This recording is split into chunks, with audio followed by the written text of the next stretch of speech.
Hola a todos y a todas, mi nombre es Viviana Bumashni y les voy a contar algunos experimentos que estamos haciendo en el Laboratorio de Neuroendocrinología Molecular.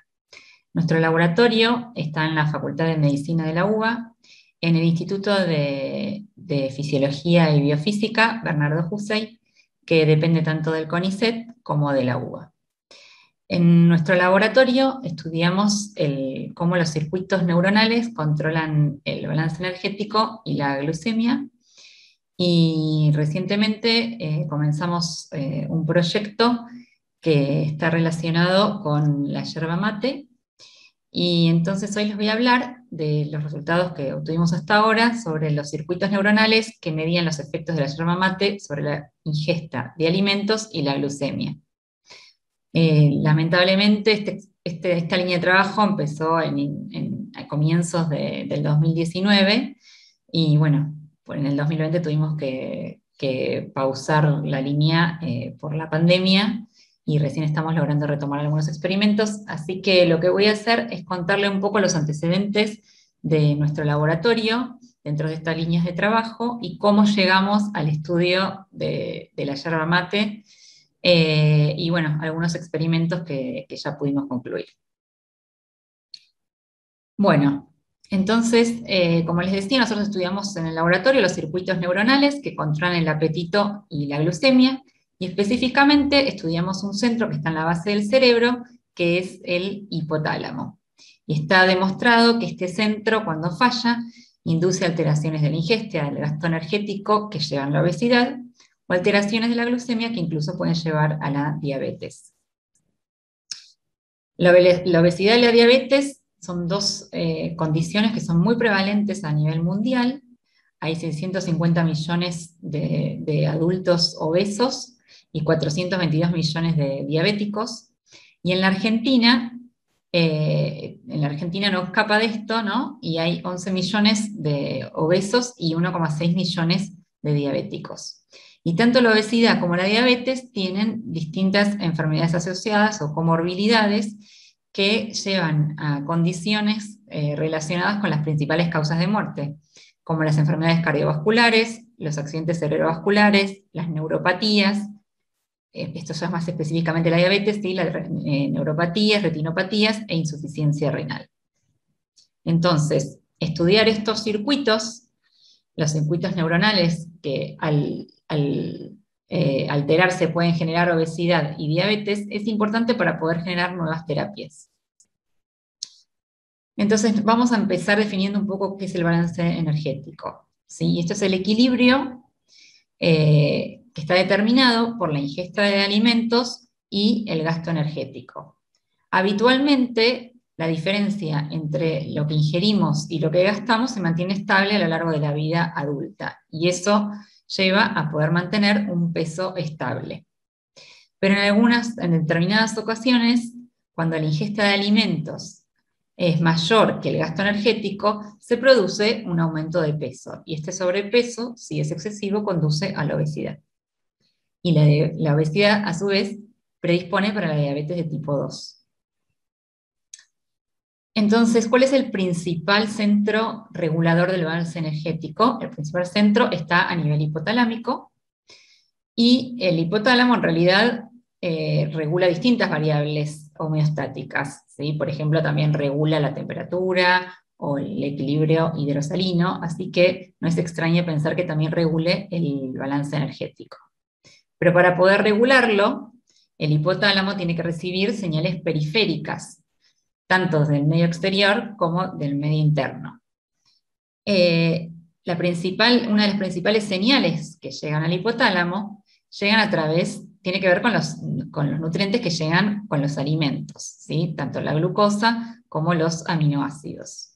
Pero también existen señales humorales que llegan desde el estómago, como la grelina, o del tejido adiposo, como la leptina, o del páncreas, como la insulina, o incluso del intestino, como la colecistoquinina y otras señales humorales. Y tanto el estómago como el intestino también envían señales neurales.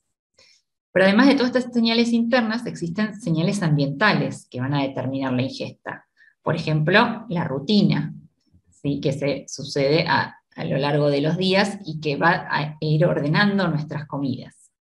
Además, los eventos sociales que pueden determinar que uno ingiere alimentos en momentos donde no hay déficit calórico, por ejemplo, los estados de ánimo que influyen a la hora de aumentar o disminuir el número de ingestas y el tamaño de las comidas, así también como la palatabilidad de las mismas. ¿Sí? Podemos ingerir alimentos porque son ricos aún en momentos donde no requerimos ingerir más calorías.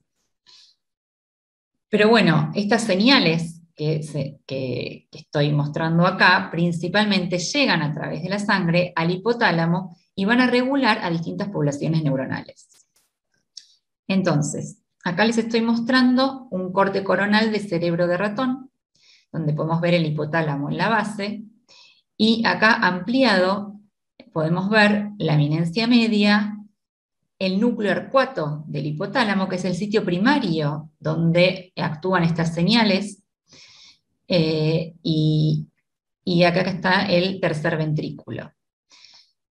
En el núcleo arcuato coexisten dos subpoblaciones de neuronas que tienen funciones opuestas. Una de ellas son las neuronas que producen neuropéptido I y péptido relacionado con el agouti, además de producir el neurotransmisor GABA. Esta población neuronal estimula el apetito e inhibe el gasto energético, mientras que la otra población, que es la de la propia melanocortina, o POMC, en la que nos vamos a centrar hoy, inhibe el apetito y estimula el gasto energético. Entonces, ambas poblaciones neuronales presentan receptores para esas señales periféricas que les comentaba antes, como la leptina, la insulina o la grelina, y tienen funciones opuestas, de modo tal que cuando hay un déficit energético se estimulan las neuronas de NPI, mientras que cuando sobran los depósitos de energía, se estimulan las neuronas de POMC. Y las señales periféricas tienen efectos opuestos sobre ambas neuronas. La propioneurocortina se produce como un gran propéptido que da origen a distintas moléculas, entre ellas la alfa-MSH, que tiene gran poder saciatorio. Es tan alto el poder saciatorio que tienen que en los animales con déficit de propiomelanocortina y en los seres humanos con déficit de propiomelanocortina se produce obesidad extrema de comienzo temprano. Por ejemplo, acá tenemos una niña de 3 años que que tiene aspecto de una niña o tiene el peso de una niña de 5 o 6 años y un niño de 5 años que tiene el aspecto de un niño de 9 años. Estos dos chicos fueron publicados en Nature Genetics en el año 1998. En el 2012, cuando yo estaba en el laboratorio del doctor Marcelo Rubinstein, generamos un ratón mutante con alteraciones en el gen de POMC. Estos ratones fueron hiperfágicos, tenían aumentada la ingesta y obesos. Fíjense que este animal pesa el triple más o menos que sus hermanos que expresan POMC en forma normal. Entonces, esto es parte de los experimentos que pudimos ver en ese momento. Otra vez les estoy mostrando cortes coronales del cerebro de ratones salvajes, donde podemos ver mediante una inmunistoquímica las neuronas de POMC reveladas con una fluorescencia roja. Sin embargo, en los ratones que carecen de POMC, las neuronas no expresan propiomelanocortina, por eso acá no vemos la señal. Por otros experimentos vimos que las neuronas sí estaban, pero que no expresaban POMC. Y cuando medimos la ingesta tanto en machos como en hembras, vimos que la ingesta de los ratones knockouts o carentes de POMC es superior, significativamente superior, a la de los animales wild type, tanto en machos como en hembras. Lo interesante de este modelo es que es un modelo reversible, es decir, nosotros podemos restaurar la mutación de POMC en cualquier momento de la vida del ratón. Y lo que pudimos ver es que al restaurar o rescatar la expresión de POMC, los animales adelgazan. Esta es una misma hembra antes del tratamiento, es decir, cuando no expresa POMC, y luego del tratamiento. ¿Y por qué lo hacen? lo que pudimos medir es porque realmente recuperan la ingesta. ¿Y por qué recuperan la ingesta? Porque recuperan la expresión de POMC, y esto lo podemos ver aquí, donde vemos una inmunohistoquímica. En los animales que no tienen POMC no hay neuronas de POMC, mientras que los animales que fueron rescatados vuelven a expresar POMC, bueno, comienzan a expresar POMC en el núcleo 4. ¿Cuál es la importancia de estudiar estos circuitos? Años más tarde, en el año 2016, se pudo ver que los seres humanos también pueden recuperar el peso cuando los seres humanos carentes de POMC, ¿sí? Pueden recuperar su peso cuando son tratados con análogos de la alfa-MSH, que como yo les comentaba es uno de los péptidos que deriva de POMC. Esta es la niña que fue publicada en el año 1998. Esta es su curva de crecimiento. ¿Sí? A los 18 años esta niña pesaba 160 kilos. Y luego del tratamiento con este análogo, que es setmelanotide, por 40 semanas, logró adelgazar 60 kilos.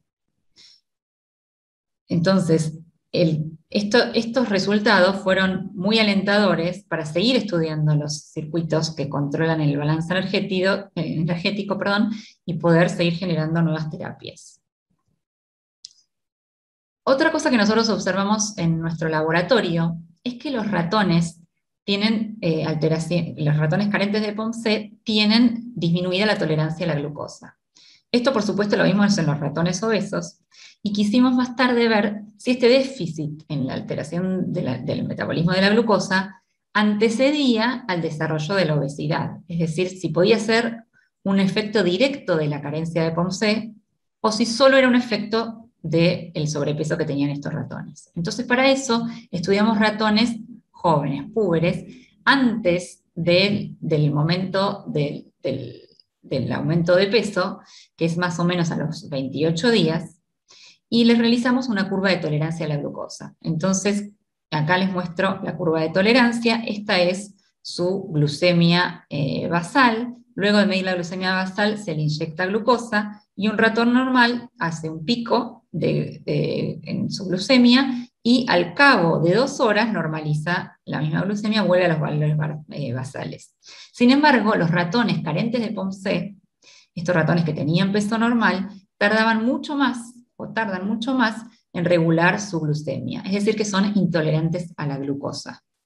Esto lo pudimos ver en los ratones hembra. Lo interesante es que al rescatar la expresión de POMC en estos ratones, la tolerancia a la glucosa se restaura totalmente. Y cuando quisimos ver cómo era la sensibilidad de la insulina de estos ratones, lo que pudimos ver es que al inyectar la insulina a los ratones wild type, estos disminuyen su glucemia por efecto de la insulina. Sin embargo, los ratones que carecen de POMC tienen una menor disminución de su glucemia, es decir, que tienen disminuida la sensibilidad a la insulina. Entonces, estos experimentos luego recuperamos la expresión de POMC y vimos que se normalizaba la sensibilidad a la insulina. Entonces, estos experimentos nos permitieron demostrar que el gen de POMC participa activamente defendiendo al organismo de la intolerancia a la glucosa por mecanismos dependientes de la insulina. Esto no se repite en los machos, es decir, los machos carentes de POMC no son intolerantes a una sobrecarga de glucosa. Entonces quisimos estudiar si esto tenía que ver, al menos en parte, con la sensibilidad de las neuronas de POMC a la glucosa. Una forma de poder medir cuando una neurona se activa es midiendo la expresión de un péptido que se conoce como CIFOS. ¿Sí? Cuando estas neuronas se activan, aumenta la expresión de CIFOS. Entonces acá nuevamente les muestro una inmunistoquímica en donde vemos las células de POMC en verde, ¿sí? Este es el núcleo arcuato. Acá vemos una señal ampliada, y estos ratones que están tratados con glucosa expresan CIFOS en algunas neuronas que no son de POMC, pero también en las neuronas de POMC que muestran la doble marcación. Entonces pudimos ver lo siguiente, ¿sí? Acá estamos viendo el porcentaje de neuronas de POMC que expresan CIFOS. Y lo que pudimos ver es que los ratones que recibieron glucosa tienen un mayor porcentaje de expresión de CIFOS en las neuronas de POMC que los ratones que recibieron vehículo. Es decir, que el aumento de la glucemia estimula o activa a las neuronas de Ponce. Y esto lo pudimos ver tanto en hembras como en machos. Pero el aumento de expresión en las hembras es significativamente mayor que el aumento en los machos. Y esto podría ser una de las explicaciones por las cuales las hembras disminuyen la tolerancia a la glucosa cuando carecen de POMC, mientras que los machos no. Bueno, entonces, con nuestros antecedentes y otros que se conocían sobre la yerba mate, eh, nos propusimos estudiar algunas respuestas, alguna relación entre la yerba mate, el apetito y la glucemia que involucrara al hipotálamo. ¿Qué es lo que se conocía de la yerba mate? Se conocía en experimentos hechos, algunos en ratas, otros en ratones y otros en seres humanos. Se había visto hasta el momento que un tratamiento un tratamiento con yerba mate disminuía el tejido adiposo, disminuía la glucemia, la concentración de insulina y de leptina y aumentaba el gasto energético. Entonces la pregunta que nos hicimos es si todo esto que se conoce hasta la fecha está mediado o no por las neuronas de Ponce o por la expresión de Ponce. Y así nació esta línea de trabajo que pretende estudiar los efectos del consumo de la yerba mate sobre la ingesta de alimentos, el gasto energético y la glucemia en un modelo animal de obesidad y de diabetes, que recibe financiamiento del Instituto Nacional de la Yerba Mate. Entonces, gracias a la colaboración de la doctora Irene Tarabini, pusimos a punto la preparación de una infusión de yerba mate en el laboratorio. Es lo que se conoce como cebada simulada, ya que se coloca yerba mate y agua a 70 grados en un vaso de precipitados y mediante una bomba de vacío se recolecta la infusión en un Erlenmeyer. Entonces hicimos lo siguiente, hicimos dos protocolos, uno exponiendo a los ratones en forma aguda para ver cómo la ingesta de yerba mate llevaba a la ingesta de una infusión, ¿no?, de yerba mate, si alteraba o no la ingesta de los ratones, y más tarde hicimos un tratamiento crónico. Entonces lo que hicimos fue aislar ratones para poder medir cuánto consumía de alimento cada uno. A un grupo de ratones se los acostumbró a tomar yerba mate, otro grupo continuaron tomando agua. Después, más tarde, lo que hicimos fue privar de líquido a estos ratones para acostumbrarlos a tomar líquido mediante jeringa y poder medir exactamente cuánto estaban tomando. En realidad los forzábamos a tomar 1 mililitro. El día del experimento los ayunamos durante algunas horas y lo que vimos fue que, y tratamos a los ratones, al grupo de ratones que había sido habituado lo tratamos con yerba mate, al otro con agua, y luego le agregamos el alimento, ¿sí?, para poder pesarlo al cabo de 1 hora y de 2 horas para ver cuánto comía. Y lo que observamos es que al cabo de 1 hora y de 2 horas, los animales que tomaron yerba mate consumían menos alimento, pero sin embargo, esta diferencia no fue significativa. Después, otro grupo de animales fue sometido a un tratamiento crónico, directamente le dejábamos en la botella y bebían durante varias semanas yerba mate o agua. Y lo que vimos es que a pesar de que en la semana 14 comenzamos a darle yerba mate, estos animales continuaron con una ingesta normal, tanto en machos como en hembras. Esto lo continuamos bastantes semanas más, no se los muestro acá porque todavía no completaron, hay más animales que no completaron los experimentos. Y tampoco cambiaron de peso. Estos son todos animales wild types y sin sobrepeso. Sin embargo, lo que sí observamos en las hembras es que los animales que están consumiendo yerba mate en forma crónica tienen disminuida su glucemia basal.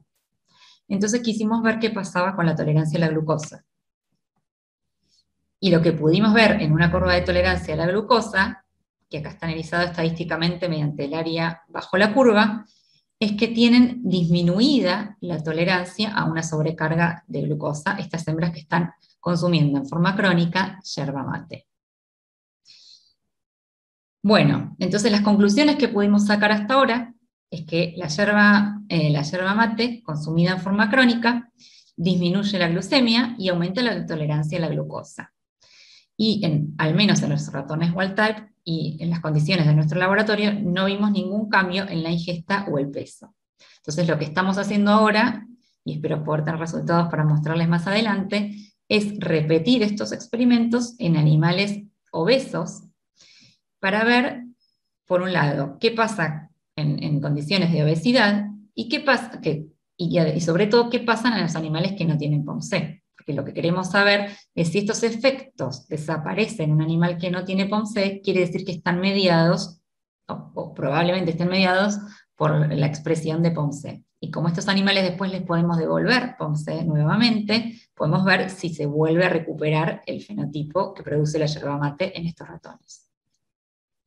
Bueno, entonces les quería contar que estos experimentos los hizo Julieta Sánchez como parte de como su tesis de licenciatura, con la cual se recibió como biotecnóloga en la UADE, y participaron también secundariamente Ramiro Alsina y Milagros Trota, que son dos integrantes del laboratorio. Quiero agradecer especialmente al Instituto Nacional de la Yerba Mate por estar financiando esta línea de trabajo, a la doctora Irene Tarabini, que siempre nos ayuda con sus consejos, al CONICET, la UBA y otros miembros del Instituto IFIBIO, y sobre todo al Grupo de Neurociencias de Sistemas con el cual compartimos recursos. Finalmente, si alguien se quiere contactar conmigo, lo puede hacer a través de estos emails, y también pueden visitar mi página web. Aquí les dejo la dirección, y si no, a través del código QR también pueden acceder, y en la página les contamos algunas otras cosas y también pueden acceder a las publicaciones en forma completa. Bueno, y muchísimas gracias a ustedes también por la atención.